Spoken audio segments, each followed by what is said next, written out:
వాళ్ళు చాలా మందికి పిగ్మెంటేషన్, ట్యానింగు, ఫెయిర్‌నెస్సు ఇది చాలా ఎక్కువ. సో, చిన్న పుట్టిన పిల్లల్ని కూడా నల్లగా ఉంటే మా దగ్గర తీసుకొచ్చి వీళ్ళని తెల్లగా చేసామని అడుగుతూ ఉంటారు. ముందు తెలుసుకోవాల్సింది ఏంటంటే మన ఇండియన్స్ మన మనం అందరం కూడా మన స్కిన్ను టైప్స్ 1-6 ఉంటాయి. దాంట్లో మన స్కిన్ టైప్స్ అన్నీ 3-6 వరకు.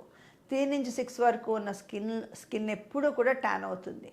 సో ట్యానింగ్ అవటం మూలంగా కొంచెం నలుపు కనిపిస్తాం అన్నమాట.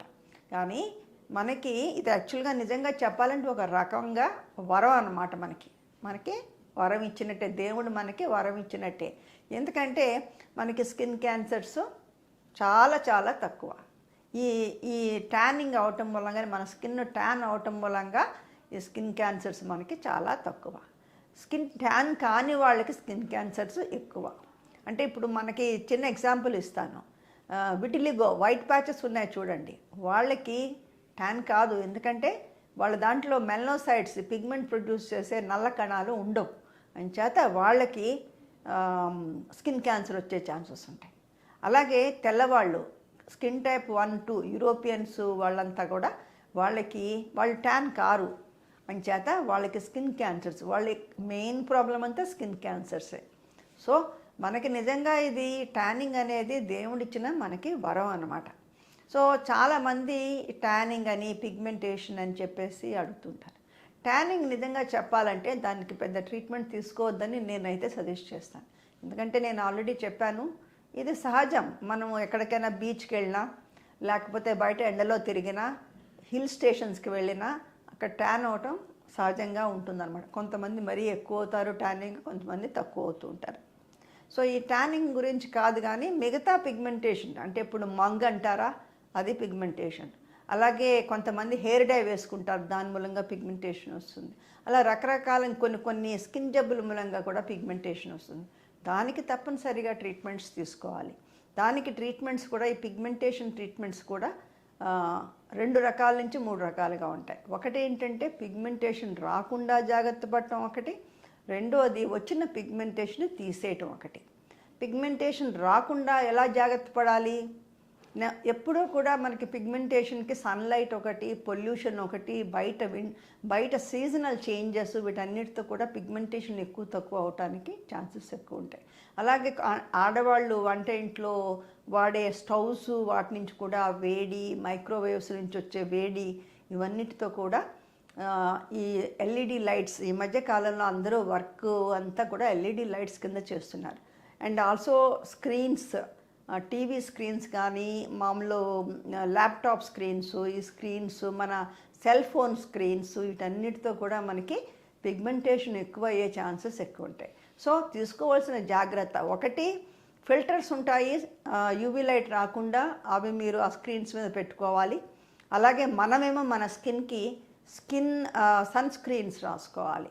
సన్ స్క్రీన్స్లో physical sunscreens, chemical sunscreens 2 mix అయి ఉన్నవి వేసుకుంటే అవి 2 వైపుల నుంచి UVA, UVB and visible light నుంచి ప్రొటెక్ట్ చేయడానికి ఛాన్సెస్ ఎక్కువగా ఉంటాయి.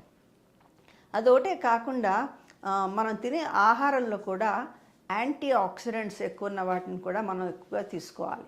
ఆహారం అంటే ఇప్పుడు యాంటీ ఆక్సిడెంట్స్ ఎందులో ఎక్కువగా ఉంటాయి?